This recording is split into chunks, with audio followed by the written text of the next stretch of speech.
Hey everyone, it's Mike. I review nootropics and talk personal development. And during this video, you're going to learn about the ashwagandha benefits for females. I'm browsing through examine.com and we can see this encompasses a lot of benefits.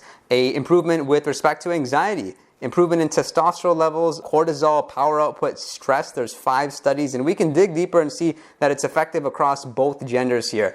Where it caught my attention for all my wonderful female viewers is when I was reading about some of the benefits for females across menopause, across building your sexual drive. Even there's benefits with gray hair and keeping all your black hair, which is also important. Be sure to stay tuned to the end of the video where I'm going to rate ashwagandha out of 10 and I'm going to talk about some neat nootropics that go nicely with it. So if you're unfamiliar with ashwagandha, what it is it's the king of herbs. You can say extracted from areas of India, extracted from some areas of Africa. And what's so is with this supplement, it's really powerful in reducing levels of stress, not only mentally, but physically as well. If you're looking for something you can take to overall just be in a state of peace, love, joy, abundance, good feelings, that's where ashwagandha has been really helpful for me. There's several different forms that you can get of ashwagandha. The 2 most popular I found are the KSM 66. You can get this in either powder or capsule or the Sensoril version. Beyond that, there's ashwagandha root. They've also started encapsulating ashwagandha with black pepper extract because it may increase the potency of it and allow you to get more of a benefit. It's not been my experience. I like the KSM 66 the most.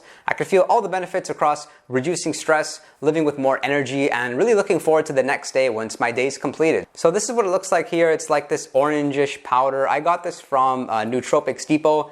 And the way which I'm typically using it, and as well as many female viewers, is taking 300 milligrams of it twice per day. So that would look like once in the early afternoon, say 12 o'clock, and then once again in the late afternoon, something like 5 o'clock. So KSM 66, what I find is that there's more cognitive benefits with respect to like having a better work ethic, being more calm, being energetic, being in a state of joy. The Sensoril version, it's been my experience that this is much more effective with the improvement of getting better sleep, because that's something that ashwagandha is known for, waking up more rejuvenated rather than having brain fog. It looks a little bit different. It's got more potency for sure, because a typical dose would look like 150 milligrams. Doesn't taste the greatest, it's not horrible, but same thing, just take that twice per day. And after about 2 weeks of using ashwagandha, consistently not missing your doses, you should really feel better. You should feel like a lower level of stress and you should feel a little bit more energized. With respect to its benefits in improving your sex drive, why does that happen? The mechanism really isn't understood, but one can make the argument that because your cortisol levels are decreased and you're less stressed, you naturally feel like you have a better sex drive, which makes sense in theory. As well as that, where ashwagandha has really neat research behind it is with respect to gray hairs. So what exactly does ashwagandha do to our hair? It's been proven time and time again that when high levels of cortisol are present, the adrenal glands begin to produce fewer hormones that are going to promote hair growth. So there's a number of ways to reduce cortisol levels. There's other supplements like phosphatidylserine as well, practicing meditation, good sleep, having good nutrition. Here's a glimpse at a really neat study in which what they did was they took 50 study subjects, all females, and they put them on 300 milligrams of ashwagandha twice daily for 8 weeks. And it was such that there was an improvement with arousal, orgasm, and satisfaction, and even the number of sexual encounters.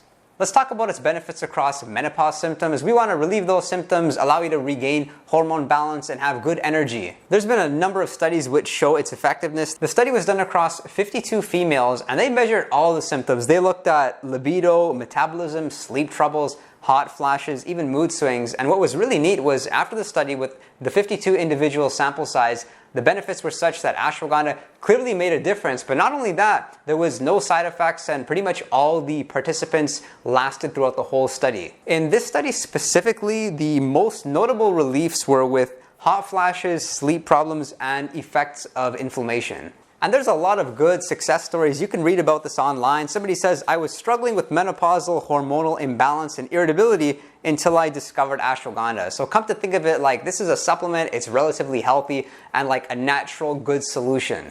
And then with cognition, what's neat about ashwagandha is it's not a stimulant, it's not a pick-me-up like caffeine is, it's not something you're going to take and immediately notice the benefits and get like 3 or 4 hours of solid work done. But it's a nootropic that when you take it consistently, after about a couple weeks, again, you'll find that your days are just a lot easier, you look forward to the next day, and you're more likely just to see the brighter side of things, the brighter side of situations, because we're probably in some sort of job where there's tasks we like and there's tasks that we don't like. But I find that you're really not too bothered by those tasks which you don't enjoy. So ashwagandha is really noticeable, especially the KSM 66 version. That's both across females and across males. But with females, even if you're somebody that people don't consider you to be very stressed out, this is a really powerful nootropic. Whereas with men, unfortunately, a lot of us feel a little bit too relaxed when taking ashwagandha, and we would need supplements to kind of counteract that. Ashwagandha though, it does not only work, but it works well with other nootropics. You can take other things like your zinc, magnesium, your fish oil, and not really worry too much about ashwagandha because again, it's not stimulating. You won't really find that it elevates your heart rate or does anything uncomfortable. Plus, rather than hurting your sleep like caffeine would, it actually helps your sleep to give you more restoration and rejuvenation. So for females, I would rate ashwagandha a 9 out of 10. For males, probably 7 out of 10. A great nootropic to take it with is Bacopa Monnieri, which I made a video elaborating on over here that I'll link. Both supplements, ashwagandha, as well as Bacopa Monnieri across both genders, male and female, do have research supporting a benefit with mood and as well with a benefit of symptoms of depression. And that's been my experience. I really like using them together, like 300 milligrams of ashwagandha, 300 milligrams of Bacopa twice per day. After about a week's time, oh my gosh, you can't even recognize stress. You're in such a good mood. You're willing to take on new projects. You feel more creative just because you're not really having your typical bad habits or typical bad patterns of thinking. And with Bacopa, arguably there's better cognitive benefits. There's improvements with your memory, short-term, long-term, retaining things into your memory bank long-term. It's one of the most effective nootropics from my experience with Bacopa Monnieri. I know I mentioned that I would touch on the side effects, but quite honestly, there's really nothing to be too concerned about. With a lot of the male viewers of this channel, they can report feeling a little bit more laid back, a little bit more relaxed, less of a work ethic, but hasn't been my experience in interacting with my female viewers. So I hope you enjoyed this video.